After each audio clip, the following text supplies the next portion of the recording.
Olha só, nos últimos 7 dias, o país teve uma média de 1.074 óbitos por dia pela Covid-19.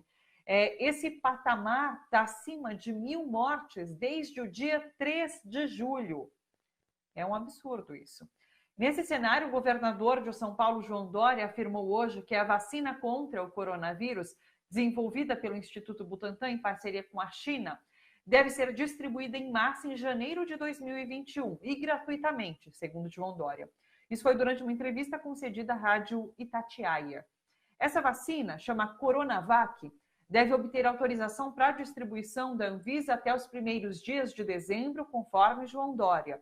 Os testes da fase 3 já estão sendo realizados em 9.000 voluntários pelo país e devem ser concluídos em outubro. Bom, sobre a pandemia da Covid-19, também sobre essa vacina, a gente conversa agora com o doutor Gerson Salvador, infectologista e especialista em saúde pública. Olá, doutor Gerson, um prazer te receber aqui, muito obrigada, tudo bom? Boa tarde, é um prazer estar com a audiência da TVT.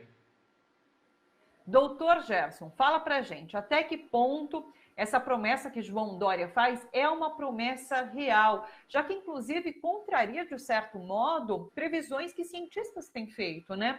Para além disso, inclusive, esses sinais, como o anúncio dessa vacina agora já para janeiro, assim como a flexibilização que tem acontecido em muitas cidades, não podem confundir a população, gerar um clima ainda maior de relaxamento do isolamento social. Como que você tem visto isso tudo? Primeiro, em relação à vacina, nós temos cerca de 200 candidatas à vacina de Covid-19. A vacina da Sinovac é uma delas. Felizmente, é uma vacina que já está na fase 3, em fase de testes clínicos mais avançado. O Brasil é um cenário de teste para essa e para outros protocolos também que já está em fase 3. Só que a gente não sabe qual vai ser a vacina, né? Se uma delas será eficaz de fato e qual delas vai ser a melhor. Então, é uma resposta que a ciência ainda não deu. Então, o governador não tem condição de dizer que essa vacina será eficaz e que ela estará amplamente disponível já em escala industrial para a população em janeiro.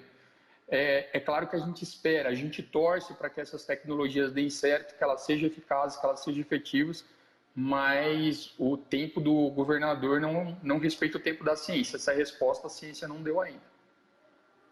Perfeito. Uma outra questão que eu queria trazer aqui com você é em relação a essa denúncia que foi feita no Tribunal Penal Internacional de Haia, e agora uma denúncia apresentada, inclusive, por profissionais de saúde, que denunciam essa gestão de Bolsonaro à frente da pandemia, como ele tem lidado de fato, como esse governo tem lidado de fato com a pandemia da Covid-19.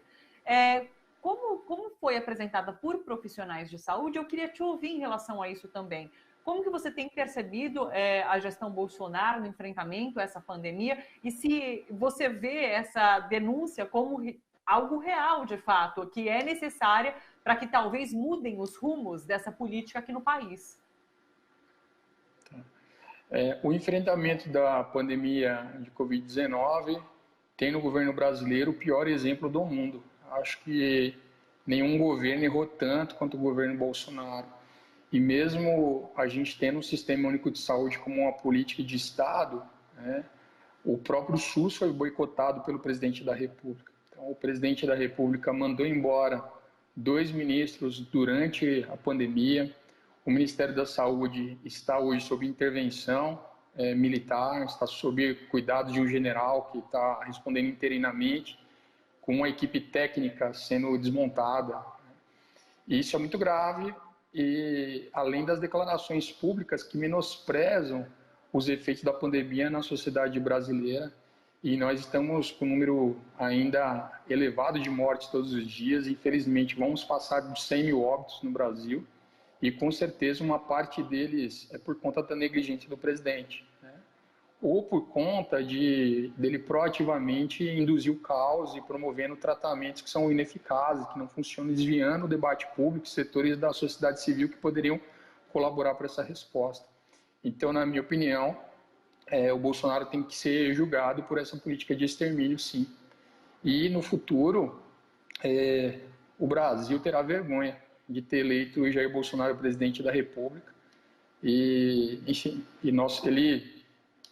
ele é uma vergonha para o nosso país em patamar internacional, tem prejudicado as relações diplomáticas, né? Tem a imagem do brasileiro de um povo de relações multilaterais tem sido prejudicada no geral, e principalmente as pessoas estão morrendo. Estão morrendo negligenciadas pelo presidente da República, que faz piada da situação. Quando morrem as pessoas, ele faz piada, ele trata como uma coisa menor. Então, que ele seja julgado pela história, mas que a nossa sociedade, que nesse momento, que o mundo tenha a ideia do que é essa política genocida do nosso presidente. E, doutor, faz piada e faz propaganda também de um remédio que já foi reconhecido como ineficaz no combate à Covid-19, no tratamento da Covid-19. Quando ele fala sobre cloroquina, sobre a hidroxicloroquina, que é importante, inclusive, a gente reforçar que essa ineficácia do remédio, isso também faz parte dessa ação genocida com a qual ele vem tomando medidas aqui no país para o combate da Covid, né? Assim, parece que o Bolsonaro quer instituir o caos de maneira deliberada. E é possível que esse caos favoreça o projeto autoritário dele. Ele tem visto em outros países, notadamente na Hungria, na Turquia, né, em Israel, medidas autoritárias sendo tomadas pelos chefes de Estado, o aumento do poder em relação ao legislativo, né? Então, parece que interessa ao Bolsonaro instituir o caos no país, e isso tem sobrado para a população e tem custado a vida das pessoas, notadamente das pessoas mais pobres.